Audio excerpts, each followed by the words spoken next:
Hello student, good morning. Today let us do few more questions on exercise 5.1. Let us start from question number 21. Previous questions I had done in my last videos. So now let us start question number 21. Your question is, discuss the continuity of the following functions. First, number A, fx equal to sin x plus cos x. So you see, you have to discuss the continuity. And here the function is given as sin x plus cos x. It is not given at a particular point. It is not asked to check the continuity at a particular point. So what you have to do? You have to find out the domain of the function. And you know, the domain of sine function is the set of real number, and also the domain of cos is the set of real number. So the domain of the whole function fx is what? The set of real number. So first we have find out the domain, and after this our aim is to take what? Check the continuity at any point on its domain, and then we will give the conclusion that it is true for all real numbers. Okay, so here you see, only since one question is asked to do, and so it don't give simply conclusion that trigonometric function is continuous. So sine is continuous, cos is continuous, and their sum is continuous, hence it is continuous. That will give you 1 marks. For 1 mark question you can write down that way, but here I'll do by taking any point C on the set of real number. So let us take a point C belongs to R, be a real number. Then let us take the continuity at the point x equal to C. So we have to consider the limit, and as we have seen here, the function is defined only by one way. So limit x tends to C directly we can do without considering left and the right hand limit. So I have considered limit x tends to C fx, put the value of fx, limit x tends to C. The value of fx is sin x plus cos x. I can separate the limit x tends to C sin x plus limit x tends to C cos x. So we can directly substitute, and here we have got sin C plus cos C. Similar way we have find out the value of fc also, f of c. What is equal to f of c? Sin of c plus cos of c. Okay, so we have seen limit value is equal to function value. So your third condition is satisfied. That is what? Limit x tends to C fx equal to f of c. Hence, f is continuous at the point x equal to C. And also, as I told you earlier also, since C is any point we have considered, and the function is continuous at any point. At any point, that's why we can give the conclusion it is continuous for all real number. So here I have given the conclusion. Since C is any real number, so function is continuous for all real number. Hence, f is a continuous function. So again we have to discuss the continuity of the next question, that is what? Sin x minus cos x. Obviously the procedure will be same. Here only the difference between the previous question and this is what? Here it is negative, the previous one is positive. Rest are same. So we have find out the domain of the function, which is a set of real number. We have taken a point C in the set of real number and considering the limit at x tends to C fx, which is limit x tends to C, fx value is sin x minus cos x. Substitution, we will give you sin c minus cos c. Okay, and then f of c will be also equal to sin c minus cos c. Hence we have seen limit value is equal to function value. So the f is continuous at the point x equal to c. And since c is any real number, so f is continuous for all real number. Similarly, we have one more part, that is fx equal to sin x into cos x. Same procedure we can apply here also. Considering a point C, we have taken the limit, and then we have find out the function value. Limit value is equal to function value, hence it is continuous at C. And since C is any real number, it is continuous here. So it is continuous for all real number. So here the question number 21 is completed. Okay, now we'll go to next question number 22. The question is, discuss the continuity of cosine function, cosecant function, secant function, tangent and tangent function. That means cos, cosec, secant, tan. This function we have to consider the continuity. So first thing, our aim is to get the, one by one we will do.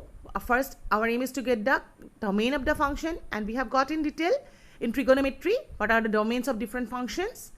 And within the domain we have to take a point. So here first question fx I have considered as cos x. Domain of the function is a set of real number. So we have considered a point C and real number, and we considered a continuity at the point x equal to C. So limit x tends to C fx equal to what? Limit x tends to C, fx is your cos x. Okay, Here just one cos you delete, okay? And that is equal to, on substitution, c value, we will get cos of c. And f of c is also cos of c. So we have seen the limit value is equal to the function value. Hence f is continuous at the point x equal to c. And since c is any real number, it is continuous there. So the function is continuous for all x belongs to R. Okay. The same procedure we can apply for cos x secant tan. Same way. Just simply you change your function and you will get your answer. So I hope you can do this remaining, that is cos x secant tan yourself. Okay. So do yourself the remaining parts. Now I proceed to the question number 23. What is your question number 23? Let us see. Your question number 23 is, find all point of discontinuity of the function f, where fx is defined by sin x by x for x less than 0, and this is defined by x plus 1 for x greater than equal to 0. So putting the point 0 on the number line, we have first find out what is the domain. We see the function is continuous for less than 0, greater than 0 and equal to 0. Function is defined for greater than 0, less than 0 and equal to 0. So domain of the function is R. And we have seen here the function 0 is a critical point. So the whole number line is divided into 3 parts. One for less than 0, one for greater than 0, another for at the point x equal to 0. So 3 cases are there. So 2 cases of interval we will give conclusion just by setting the result. So I have considered a first case for x less than 0. What is the function? X less than 0, fx is defined by sin x by x. And this is a continuous function. Why? You have to set the reason. We know trigonometric function is continuous, therefore sine function is continuous for all real number. This is an polynomial function, or you can say identity function also. Either polynomial or identity. And we know identity function or polynomial function is also continuous for all real number. Hence this is also continuous. And quotient of two continuous function is continuous because division, quotient means division. Division of continuous function is also continuous. Hence this fx is continuous for all real number. That is, in particular, it is continuous for all x less than 0. Okay, just all these things I have written here. Then we have to go to next question, case 2, that is for x greater than 0. And for x greater than 0, how the function is defined? Fx is defined by x plus 1. And you know this is a polynomial function. Okay, so being a polynomial function, f is continuous for all x greater than 0. Since it is polynomial, so it is continuous for all real number. In particular, it is continuous for x greater than 0. Then I have to consider the cases for x equal to 0. And you see, equal to 0, you have to separate the limit here, because for greater than 0, the function is defined by this way, and for less than 0, it is defined by different way. So I have considered the equality at the point x equal to 0. And then we have considered the limit separately, left and right.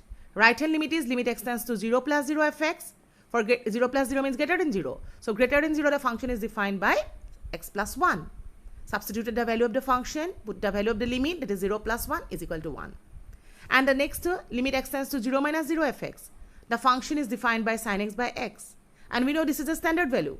We have got in class 11. The standard limit is what? Limit extends to 0, sin x by x is always equal to 1. So I have substituted, this is equal to 1. So we have seen right hand limit is equal to left hand limit. Okay, that is limit exists. And then we have considered for x equal to 0. For equal to 0, how it is defined? You see, equal to 0 x plus 1. So it will be what? Equal to f of 0 is equal to 0 plus 1.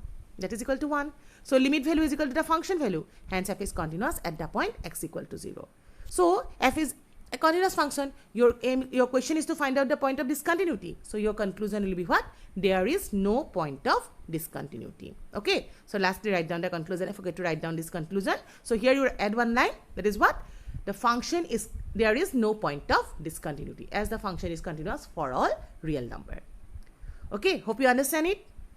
Now let us go to the question number 24. Your question is, determine f. Determine if f is defined by fx equal to x square into sine of 1 by x if x is not equal to 0, and by 0 if x is equal to 0 is a continuous function. It's a question mark. So here the function is defined for not equal to 0 and equal to 0. Not equal to 0 means greater than 0 and less than 0. For greater than 0 and less than 0, the function is defined only by one way. And equal to 0, the function is defined in a different way.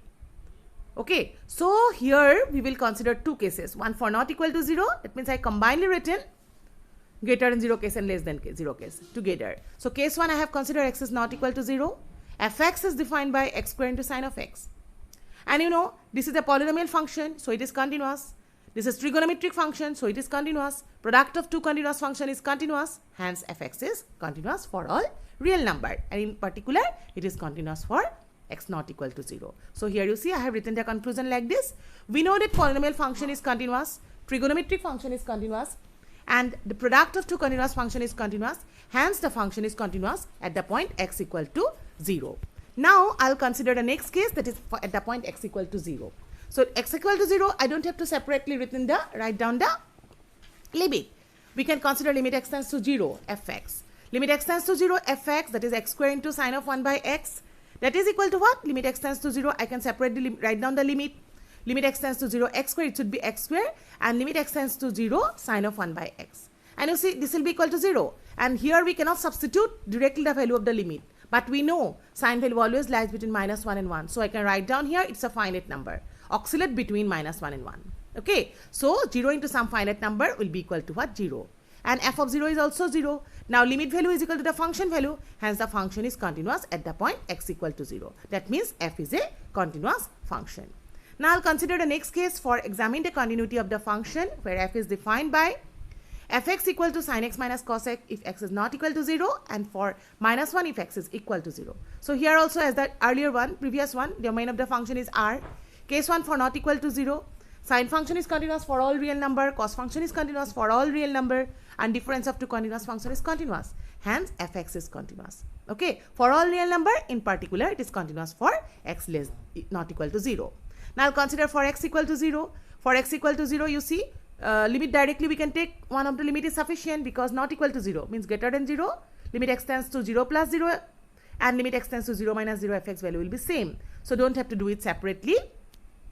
So I have considered a limit value x tends to 0 fx, which is equal to sin x minus cos x, that is sin 0 minus cos 0, and sin 0 value is 0, cos 0 is 1, so the value is minus 1, and f0 is also, from here we have seen f of 0 is equal to minus 1.